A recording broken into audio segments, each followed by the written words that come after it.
Hello મિત્રો, તો નવા બ્લોગમાં તમારું હાર્દિક હાર્દિક હાર્દિક હાર્દિક સ્વાગત છે. તો મિત્રો, આજના બ્લોગમાં છે ને આપણે વાત કરવાના છીએ કે આપણે આપણા ગઢિયા, બરાબર, આપણા જે દાદા આપણા મા એ બધા હતા, એ આજથી માનો કે કેટલા વર્ષ પહેલાં કહું, 50 થી 60 વર્ષ પહેલાં વ્યૂ જવું આપણે આમ બસ એટલા મારા ખ્યાલથી તો એટલા દિવસે વધારે નહીં હોય કે એ પહેલાં લોટ કેમ દળતા અને એ વખતની મશીનગીરી શું હતી, બરાબર.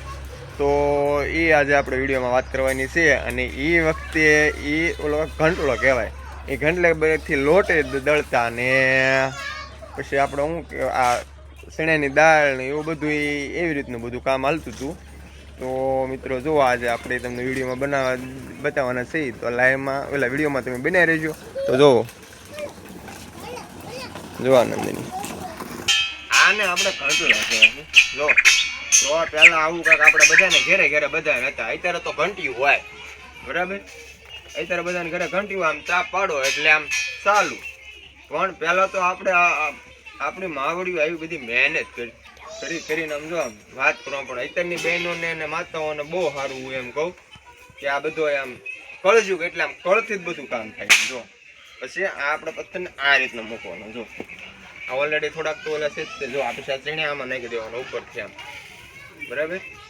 પછી આવી રીતનું આમાં બધા આમ ફેરવીને આવી રીતની બધી દાળ બનાવવાની. જો આ રીતના હું કેમ તમને આ વિડીયો બતાવું છું. પછી પાછું એટલું લે, પછી પાછું બીજું થોડુંક નાખો આવી રીતનું. જો આ રીતનું. અને અત્યારે તો આમ કેવો સમય આમ અત્યારની આપણી માતાઓને આપણી બહેનોને કેવું બધાને સારું ખબર છે. તેને આમ વિચાર કરો ને તો પહેલાં તો આમ ચૂલાય ત્યાં આમ જોવા ફૂકે બેન નકરો ધુમાડો થતો ને. અત્યારે તમે જામ ટક કરો ને ત્યાં તો આમ તો તાપ થાય. તો પહેલાં શું આવી રીતના જો પછી આમાં આખા નીકળી ગયા હોય અમુક ટકા એનામાં પાછા નાખી દેવાના બીજા, થોડીક ભીંગ રાખવાની આવી રીતનું બધું. જો આમાં તો આપણને હાથ હોતી બળવા મળે હો ભાઈ. આ તો આજે આપણી માતાઓ આપણા ગઢામાં માએ બધા એને જેને આ બધું કર્યું છે ને ભાઈ એ જ કરીએ કહો, આપણું અત્યારે કામ નહીં. જો આ રીતના અંદર આમાં પાણાનો ભીંગ લાગે એટલે આ બધી દાળ બનતી જાય. પણ એક વિચાર કરો, એ લોટ બનાવતા તો લોટ કેવી રીતનો બનાવતા હશે એ જોવો ને. એમ લોટ કેમ બનાવવો એ તો વિચાર કરો તમે. લોટ કેવી રીતનો બનાવવો બીજું કાંઈ નહીં. આ રીતનું એટલું હું ખાલી આમ આ વિડીયોમાં આ રીતનું આમ ખાલી મારે બ્લોગ બનાવવાનો પણ તે છતાં આમ જો આ રીતનું આપણે આમ બધું કરીએ છીએ તો તે બધું આ નકરું આમ જો હાથ બળવા મળ્યો, લાલ થઈ ગયા, જો ફરફોલા પડી ગયા ભાઈ.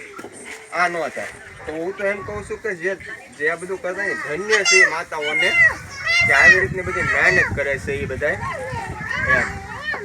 તો જો મિત્રો, આપણે ઓલરેડી આપણે ઓલી કોશિશ કરી પણ આપણીથી ન ઓલા થઈ હવે ચણાની દાળ ન બની. તો આ લોટ બનાવવાનો તો લોટ આપણીથી શા ન બને એમ એ તો વિચાર કરો કે લોટ કઈ રીતનો આપણે બનાવવો એમ. તો આ તો ભાઈ આ બધી છે ને આપણી માવડીનું ને આપણી બહેનોનું કામ છે હો ભાઈ, આપણું કામ નહીં. જો જોઈ શકો છો તમે વિડીયોમાં પણ. જો આ રીતના ફરતા જાય. જો કેમ પણ તમે જોવો તો ખરા એમ આવું બધું છે આમ. જો તો મિત્રો, આ વિડીયો અમારો તમને કેમ લાગ્યો? જો વિડીયો મિત્રો તમને ગમ્યો હોય તો લાઈક કરજો અને શેર કરજો અને ચેનલને સબસ્ક્રાઈબ કરજો. તો મિત્રો, જો આપણી માતાઓ અને આપણી બહેનોની પહેલાં આજથી માનો કે 35-40 વર્ષ પહેલાં આગળ વ્યા જાઓ એટલે આપણો આ સમય હતો. પણ અત્યારે તો હું એમ કહું છું કે બહુ સારું કહેવાય એમ. અત્યારે આમ મારા ખ્યાલથી 50 વર્ષ વ્યૂ જવાનું ત્યાં. આ તો અમારા દાદીમાની બધા વાત કરતા. પણ હજી આપણે ક્યાંક લગ્ન ને એવું બધું હોય ને ત્યારે ત્યાં આવી રીતનું બધું લગ્નમાં આવો ઘટલો ને એવું બધું લાવે. એ તો અમારે આવું બધું હાલે, અહીંયા બધો એવો રિવાજ છે, બરાબર. તો મિત્રો, જો આવી રીતનું કાંઈક હતું પહેલાંનો આપણો જમાનો, બધું આમ જૂના જમાનામાં જ આવ્યું ને તો આવું બધું હતું. તો જો મિત્રો, આ વિડીયો તમને ગમ્યો હોય તો લાઈક કરજો, શેર કરજો અને ચેનલને સબસ્ક્રાઈબ કરજો.